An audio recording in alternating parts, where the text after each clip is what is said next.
Hi everybody, I'm Dr. Carolyn Coker-Ross, and today we're going to be talking about intergenerational trauma and forgiveness.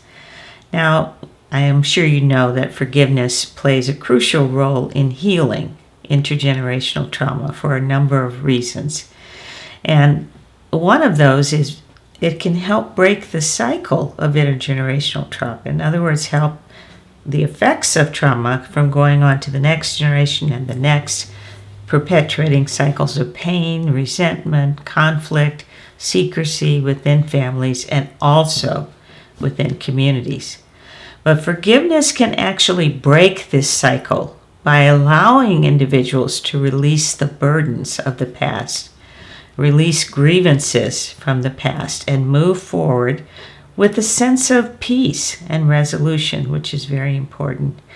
Now, there have been a number of examples in history of forgiveness, including Martin Luther King's approach and Nelson Mandela, who forgave his captors. But it's not an easy thing to do, is forgiveness.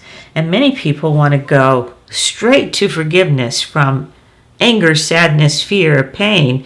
Okay, I'll just forgive the person and then that will make everything okay. You have to really heal the pain in order for forgiveness to be effective.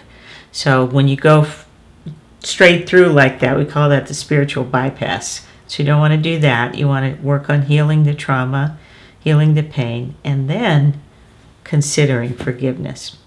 And by the way, not everyone can do forgiveness or should do forgiveness.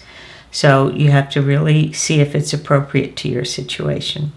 So secondly is emotional liberation. When we hold on to anger and bitterness or resentment, it can weigh heavily on you and have a detrimental effect on mental and emotional well-being.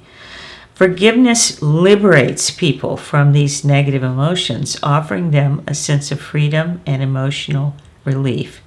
Just remembering that you have to feel those feelings before you jump to forgiveness. The third way in which forgiveness helps is by promoting understanding and empathy. Forgiveness encourages individuals to see the humanity in others, including those who may have caused harm in the past. By understanding the factors that led to past traumas, you can develop empathy and compassion, fostering a sense of connection and also healing within your family and community. Now, this issue comes up a lot when the person who abused you or hurt you is a parent, for example. And I know in my own family, it was very difficult for my siblings and I to forgive one of our parents. But in the long run, we found that it made it much better for us than to hold on to that bitterness. Forgiveness is also a powerful act of self-empowerment. It allows you to reclaim your own power and agency and control in your life rather than being defined by past traumas or grievances. Through forgiveness, you can assert your own narrative and choose to focus on healing and growth. Forgiveness also facilitates reconciliation. It can pave the way for reconciliation and healing relationships that have been strained or broken by intergenerational trauma. By letting go of resentments and grudges, individuals can open the door to meaningful dialogue and reconciliation, whether it be with family members or others involved in their shared history of trauma. Overall, forgiveness is essential in the healing process of intergenerational trauma. And it promotes that emotional well-being and empowers you. It gives you your life back. It fosters understanding and empathy and opens the door to reconciliation and healing. For example, in my relationship with my mother, I had to get to the point where I saw my mother not just as my mom, but as a woman, a human being who grew up in a certain time in this country and who had her own challenges. And when I saw her as a human separate from her role as a mother, it made it much easier for me to forgive whatever transgressions I experienced.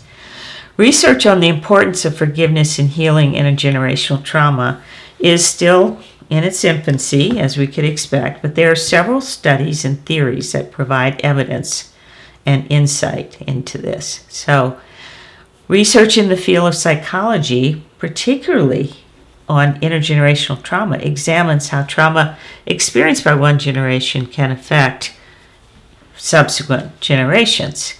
And these studies have shown that the effects of the trauma can be passed down through generations, impacting the mental, emotional, and physical well-being of descendants. Another study has been on forgiveness therapy, which is known as a therapeutic approach that focuses on helping people cultivate forgiveness for the traumas they've experienced. And this has been shown to be effective in reducing symptoms of, for example, depression, anxiety, and post-traumatic stress disorder. So that's big. Studies have also demonstrated that forgiveness interventions can lead to more healing and improvements in mental and physical health as well, and in overall well-being. Another study has been on empathy and compassion, and the research into that area suggests that forgiveness is closely linked to empathy and compassion. So being able to put yourself in someone else's shoes and feel compassion for them. By fostering understanding and empathy for those who have caused harm, individuals can experience emotional healing and reduce feelings of anger and resentment. That's really important. Other studies have looked at relationships and social support. So forgiveness can obviously improve relationships and help you expand your social support networks, which are important factors in healing intergenerational trauma. Many people with intergenerational trauma find themselves isolated because their families have cut them off or they've cut their families off. But studies have shown that individuals who are able to forgive are more likely to have healthy relationships and to be able to get support from friends, family, and community members. So some of the other research has looked at the brain and neurobiology, and this is in the field of neuroscience, and these are just starting to come up with their results. But some of the studies have shown that forgiveness can actually lead to changes in brain activity associated with emotional regulation and stress reduction. So remember, we talked about how intergenerational trauma can cause people to be on red alert and also to have emotional dysregulation. So isn't it interesting that forgiveness can impact both of those important areas? While more research is definitely needed, it's really important to understand that forgiveness has such healing properties. But I cannot reiterate enough that forgiveness should be something natural that results from your healing from the trauma you've experienced. And you should never risk forgiveness of anyone who could continue to cause you harm. So if you have someone in your family who is, a psychopath, even a severe narcissist who continues to cause harm in your family, that may not be a person you want to forgive in person or reestablish a relationship with. However, you can forgive them in your own mind and heart and, bless them on their way. So think of those factors before you move forward with forgiveness. I'm going to leave you with a meditation that I think will be helpful in giving you the space to look at forgiveness. It's a relaxation meditation. I hope you enjoy it. This is your relaxation meditation. Please find a comfortable place to sit. Uncross your arms and legs and make sure that your feet are flat on the ground. Now take several deep, cleansing breaths, breathing in through your nose and out through your mouth.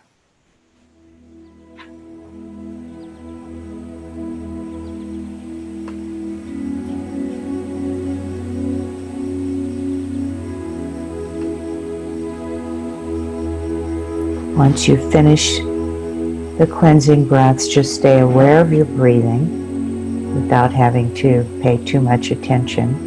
Notice the breath moving in through your nostrils, out through your nostrils. And notice any feeling that you have of the breath moving through your body, the energy of your breath moving through your body.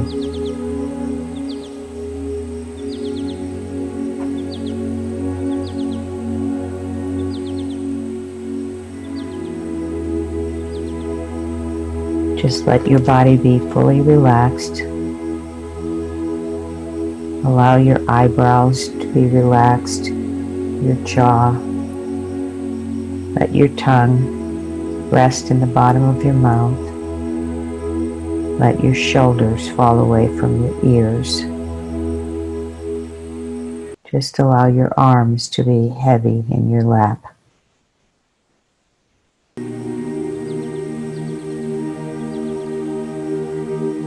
Allow your chest and your upper back to be fully relaxed. Relax your hips, your belly. Just relax any muscles that are tight in your thighs and the backs of your legs, your shins, and just let your feet rest comfortably on the floor.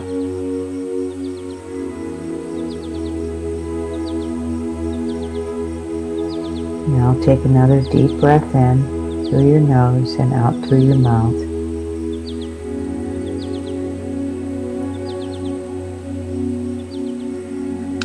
With the next breath, we're going to practice tensing and relaxing different parts of your body.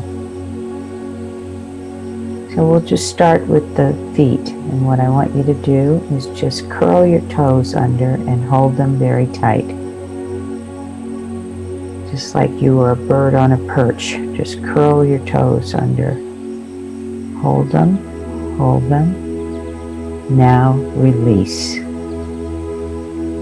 Okay, now flex your feet up and just hold them tight and notice the tension in your shins, in the backs of your calves, in your ankles. And now just let your feet fall again to the floor and be very heavy and relaxed. Now tense your buttocks. Just hold it tight, and notice that tension in your hips, maybe some in your belly, and then let it go and relax. And let your hips sit heavily in the chair. Now take a deep breath and hold that breath.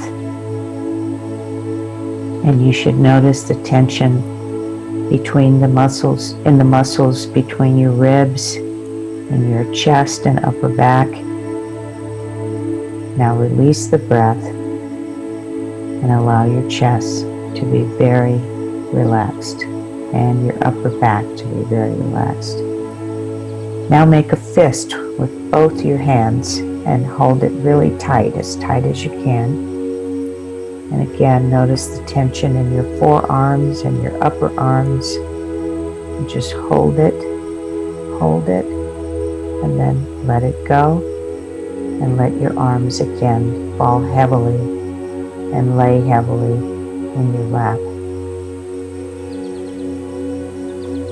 Now shrug your shoulders. Hold your shoulders up as high as you can, as close as you can to your ears, and just hold them and notice that tightness and tension, something that we get when we're stressed often. Just hold that, hold it, now release. Okay. Stay aware of your breathing. And now just let your head fall forward and feel the tension in the back of your neck. So let your chin fall onto your chest and just notice the tension in the back of your neck. Hold it.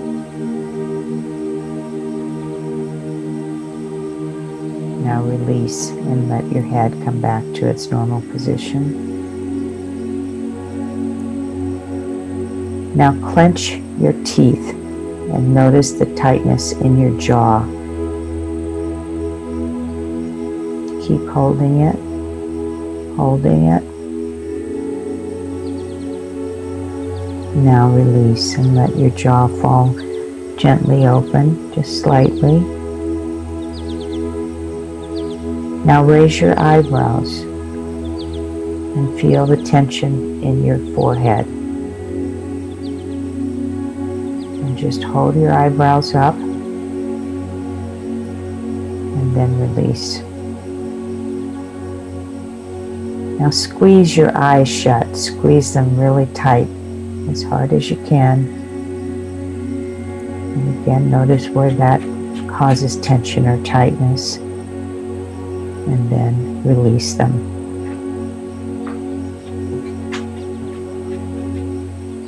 Now just scan through your body from the top of your scalp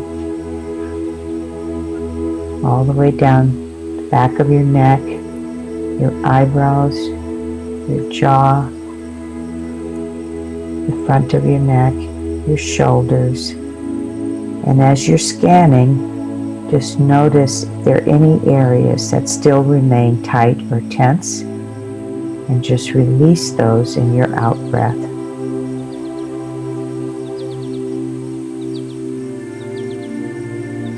Now put your attention on scanning your shoulders, your arms, your hands, your fingers, your chest and your upper back, and release any tightness in the area of discomfort by breathing into that area and releasing the discomfort in your out breath.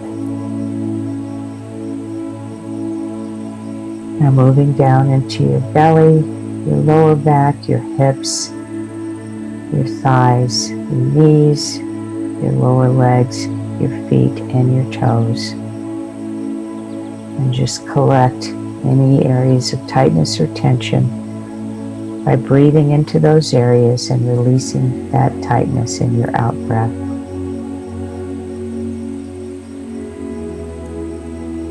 Now just imagine that there are roots, thick roots that grow from the bottom of your feet all the way to the center of the earth. Those roots are grounding you, keeping you stable, making you feel completely grounded.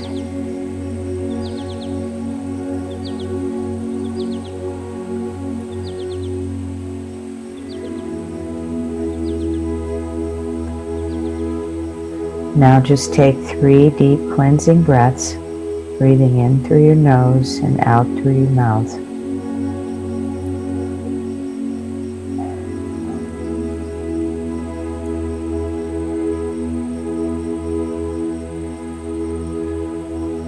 You should feel completely and totally relaxed.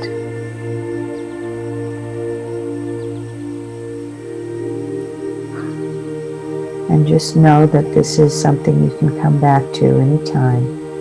It's just a few breaths away. Now bring yourself back to the room where you're sitting. Notice your feet on the floor, the seat beneath you, and gently open your eyes whenever you're ready. Now take this relaxation with you wherever you're going next, whether it's to bed or to work. You can just remind yourself of the feeling of your body being totally and completely relaxed. Thank you.